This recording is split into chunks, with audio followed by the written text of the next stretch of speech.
जय हिंद दोस्तों।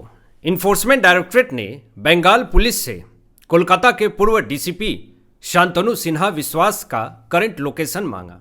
Enforcement directorate ने कोलकाता के पूर्व डीसीपी शांतनु सिन्हा विश्वास, जो कि ममता बनर्जी के काफ़ी ज़्यादा खास हैं, करीबी हैं, उनको ट्रैक किया गया। और अभी थोड़े देर पहले इन्फोर्समेंट डायरेक्टरेट ने कोलकाता के पूर्व डीसीपी शांतनु सिन्हा विश्वास को गिरफ्तार कर लिया है। लेकिन किस मामले में गिरफ्तार किया है और इस गिरफ्तारी से ममता बनर्जी और अभिषेक बनर्जी की मुश्किलें कैसे बढ़ने वाली है, और उसके बाद सीबीआई जांच को लेकर के भी शुवेंदु अधिकारी ने बहुत बड़ा ऐलान कर दिया है और उसके बाद सख्त 2 चेतावनी दी है। पूरी खबर आपको विस्तार से बताएंगे। लेकिन अभी पश्चिम बंगाल के अंदर हड़कंप मचा हुआ है। जो ममता सरकार के कार्यकाल में जो प्रशासन थे, जो अधिकारी थे, बड़े बड़े अधिकारी, पूर्व अधिकारी, चाहे वो डीसीपी रेंज के हों या फिर उससे भी बड़े अधिकारी, जिनकी बैठे बैठे चमड़ी मोटी हो गई थी, उन तमाम भ्रष्टाचारियों के ऊपर कहर ढा रही है इन्फोर्समेंट डायरेक्टरेट और बंगाल पुलिस और शुवेंदु सरकार। इन लोगों ने सोचा नहीं था कि पश्चिम बंगाल के अंदर बीजेपी की सरकार आएगी और 1 सप्ताह के अंदर ही हमारा विकेट गिर जाएगा। अभी सरकार बने हुए 1 सप्ताह भी नहीं हुआ है और इन्फोर्समेंट डायरेक्टरेट ने कोलकाता के पूर्व डीसीपी शांतनु सिन्हा विश्वास को दबोच लिया। और जो बड़े बड़े खुलासे हुए हैं, चौंकाने वाले खुलासे हुए हैं, इससे ममता बनर्जी की टेंशन पूरी तरीके से बढ़ गई है। अभिषेक बनर्जी प्रेस कॉन्फ्रेंस करना भूल गए हैं। एक्स पर पूरी तरीके से साइलेंट मोड में है। फेसबुक पे किसी तरीके का कोई पोस्ट नहीं है। जनता सवाल पूछ रही है कि जो 4 तारीख के बाद मिलने की धमकी दे रहे थे वो तो अंडरग्राउंड ही हो गए, आखिर कहां हैं अभिषेक बनर्जी। लेकिन दोस्तों, यहां पे आपको बता दें, जो बड़ी खबर यह है कि इन्फोर्समेंट डायरेक्टरेट ने लुकआउट नोटिस जारी किया था कोलकाता के पूर्व डीसीपी शांतनु सिन्हा विश्वास को लेकर के, क्योंकि इन्फोर्समेंट डायरेक्टरेट को यह बात बहुत अच्छे से पता था कि यह विदेश फरार हो जाएगा। शक था, एयरपोर्ट पे नोटिफाई कर दिया गया था कि इस तरीके का कोई चमड़ी मोटा वाला व्यक्ति अगर आए तो उसको जाने मत देना भारत से बाहर। तो उसकी एंट्री पूरी तरीके से बैन थी। ये एयरपोर्ट पे पहुंचता, वहीं पे दबोच लिया जाता। लेकिन ये फुटेज देखें आप, कोलकाता के पूर्व डीसीपी शांतनु सिन्हा विश्वास की इन्फोर्समेंट डायरेक्टरेट बहुत दिन से प्रयास में थी और इनके ऊपर जो आरोप लगे हुए हैं वो बड़े बड़े आरोप लगे हुए हैं, जो मैं आपको बताऊंगा। लेकिन टीएमसी की सरकार में ऐसे लोगों के ऊपर कार्रवाई करना बहुत मुश्किल हो जाता था। लेकिन जैसे ही बीजेपी की सरकार पश्चिम बंगाल में बनती है, ऐसे ऐसे भ्रष्टाचारियों के ऊपर कहर ढाना शुरू कर देती है सेंट्रल गवर्नमेंट की एजेंसियां। इन्फोर्समेंट डायरेक्टरेट की जो कार्रवाई है वो राज्य के बड़े बड़े पुलिस अधिकारियों तक अब पहुंच चुकी है दोस्तों। और इससे ममता बनर्जी की टेंशन बढ़ रही है, क्योंकि ये सारे ममता बनर्जी के करीबी बताए जा रहे हैं। शांतनु सिन्हा विश्वास ये कोई छोटा मोटा नाम नहीं है। ममता बनर्जी के खासम खास करीबी, कैसे, ये मैं आपको आगे बता रहा हूं। लेकिन इनके ऊपर आरोप लगा हुआ है कि ये डीसीपी रहते हुए पार्टी के लिए काम कर रहे थे। ये आरोप लगा हुआ है शांतनु सिन्हा विश्वास पे, कोलकाता के पूर्व डीसीपी के ऊपर। अब यहां पर लोग यही कह रहे हैं कि आप पार्टी क्यों नहीं ज्वाइन कर लिया आपने, आप सरकारी अधिकारी बन करके क्यों बैठे हुए थे। इससे अच्छा था कि आप कार्यकर्ता बन जाते, नेता बन जाते। आप सिस्टम में रह करके अंदर ही अंदर सिस्टम को खोखला करने की कोशिश कर रहे थे, पार्टी के लिए काम कर रहे थे। यह खुलासा हुआ है। अब जरा देखें, बड़ी खबर यह है कि इन्फोर्समेंट डायरेक्टरेट ने दावा किया है कि कोलकाता के पूर्व डीसीपी शांतनु सिन्हा विश्वास ने अपने पद का गलत प्रयोग किया है। और इनको एक बार नहीं समन जारी करी गई थी, बहुत बार समन जारी करी गई, लेकिन ये पेश नहीं हुए, क्योंकि अपना सिस्टम था, अपनी सरकार थी, तो कैसे उपस्थित होते। अब इन्फोर्समेंट डायरेक्टरेट लुकआउट नोटिस जारी करती है ताकि वो देश छोड़ करके फरार ना हो जाए, क्योंकि ऐसा अगर हो गया तो फिर बहुत मुश्किल हो जाएगी। क्योंकि बहुत सारे ऐसे राज हैं जो कोलकाता के पूर्व डीसीपी शांतनु सिन्हा विश्वास को पता है। और इसी बीच में सीबीआई जांच को लेकर के भी बड़े आदेश दे दिए हैं शुवेंदु अधिकारी जी ने। लेकिन देखें आप, बड़ी खबर यह है कि इन्फोर्समेंट डायरेक्टरेट ने एक बार और बुलाया था शांतनु सिन्हा विश्वास को, तो इन्होंने स्वास्थ्य का हवाला दे दिया था। फिर कोलकाता के पूर्व डीसीपी शांतनु के घर के ऊपर छापामारी हुई, जिसमें कुछ अहम अहम दस्तावेज भी बरामद किए गए। अब सवाल ये उठता है कि जो ये अहम अहम दस्तावेज जो बरामद किए गए हैं उसमें और कौन कौन लोग शामिल हैं। भ्रष्टाचार की लिस्ट जो है वो बहुत लंबी है, जो मैं आपको आगे बताऊंगा। लेकिन यहां पर सबसे बड़ा मामला ये है कि शांतनु सिन्हा विश्वास जो हैं वो ममता बनर्जी के सबसे ज़्यादा करीबी हैं और इसीलिए ये मामला और संवेदनशील हो गया है। इसलिए ममता बनर्जी और इनसे जुड़े हुए लोग की मुसीबतें बढ़ गई है।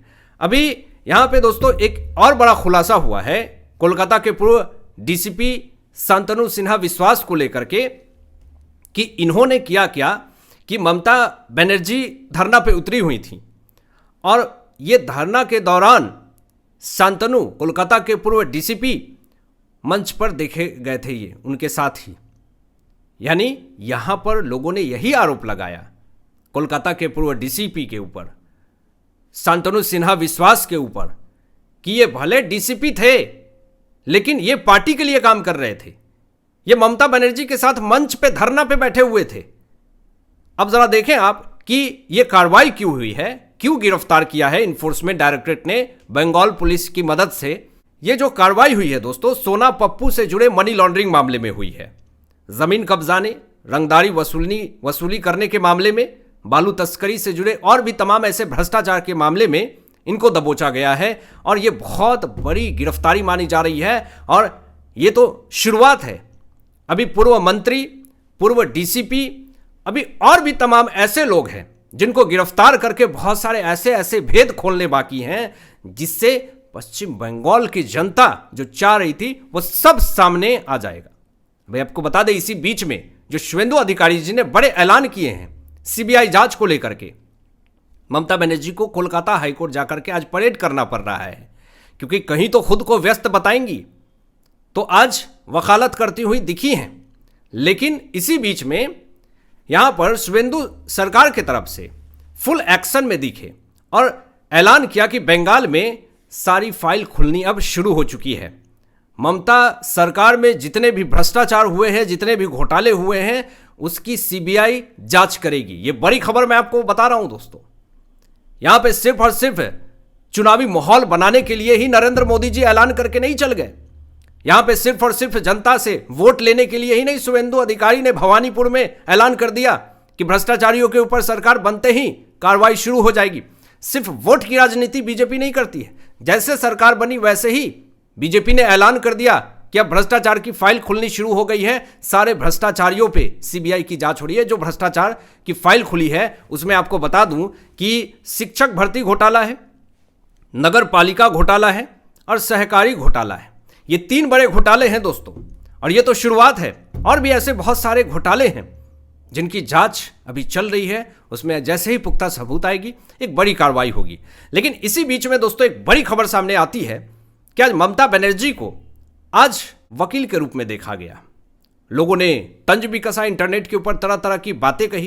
क्या कही मैं आपको बता रहा हूं। लेकिन यहां पे ममता बनर्जी वकील की तरह कपड़े पहन करके कोलकाता हाईकोर्ट पहुंची हुई थी। आज ये चुनाव के बाद जो हिंसा हुई है उससे जुड़े पीआईएल मामले में मुख्य न्यायाधीश हाईकोर्ट सुजय पॉल के सामने आज पेश होंगी, जो कि फुटेज सामने आ रही है, जो कि फोटो आप देखें आप स्क्रीन पे।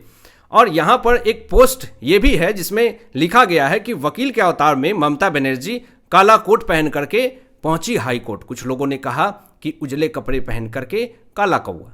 तो कुछ लोगों ने तरह तरह के तंज कसे, कुछ लोगों ने ट्रोल किए ममता बनर्जी के ऊपर। लेकिन इसी बीच में ममता बनर्जी ने एक स्टेटमेंट दे दिया कि Bengal is not bulldozer state. जो अवैध रूप से इमारत बना करके बैठेंगे, जो अवैध रूप से निर्दोष लोगों को खत्म कर देंगे, क्या ऐसे लोगों के इमारत के ऊपर बुलडोजर नहीं चलने चाहिए? अवैध रूप से सरकारी जमीन पे उन्होंने इमारत बनाया है, क्या ऐसे इमारत को रहने देना चाहिए? ये सवाल अब पूछे जा रहे हैं ममता बनर्जी से कि आप जवाब दें। और आज भले आप कोलकाता हाईकोर्ट में खुद अपनी वकालत कर रहे हैं, तो एसआईआर मामले में भी आप गए थे सुप्रीम कोर्ट, वहां पे सुप्रीम कोर्ट में भी आपको जज साहब ने लताड़ लगाई थी। अब इसी बीच में दोस्तों एक बड़ी खबर सामने आती है कि शुभेंदु अधिकारी जी पहली बार भवानीपुर विजय यात्रा निकाली। कब? जब वो मुख्यमंत्री बन गए, मुख्यमंत्री पद की शपथ लिए, उसके बाद पहली बार वो गए जहां पे ममता बनर्जी को 15,105 वोटों से हराया था, जिसकी कुछ फोटो आप देखें स्क्रीन पे कि जनता की भीड़ उमड़ी हुई थी और इसी भीड़ में कुछ लोग गाना भी बजा रहे थे। ममता फाइल चोर को लेकर के गाना भी चारों तरफ बज रहे थे और यहाँ पर ये भी गाना बजाए जा रहे थे कि बंगाल का बच्चा बच्चा जय जय श्री राम बोलेगा। जिस ममता बनर्जी को जय श्री राम से दिक्कत होती थी, आज उसी भवानीपुर में जय श्री राम का नाम बोलेगा बच्चा बच्चा, इस तरह के गाने चलाए जा रहे हैं। शुभेंदु अधिकारी जी ने 2 बड़े सख्त ऐलान किए हैं दोस्तों, और इस ऐलान से एक लिबरल एक लेफ्ट सिस्टम पूरी तरीके से खौफ में है। पहला तो ये कि सड़क के किनारे पर पब्लिक प्लेस पे पशुओं को मारना पूरी तरीके से मना कर दिया है शुभेंदु सरकार ने। वध सिर्फ सरकार द्वारा मान्यता प्राप्त बुचर खानों में ही किया जा सकता है। रास्ते पर किसी भी जानवर को मारते हुए अगर देख लिया गया तो उसके ऊपर सख्त कार्रवाई होगी। क्या होगी? अगर नियम का उल्लंघन किया आपने तो किसी जानवर को मारने पर 6 महीने तक की जेल, 1,000 रुपए तक का जुर्माना या फिर जेल और जुर्माना दोनों एक साथ हो सकते हैं। ये पहला जो सख्त चेतावनी दी शुभेंदु सरकार ने।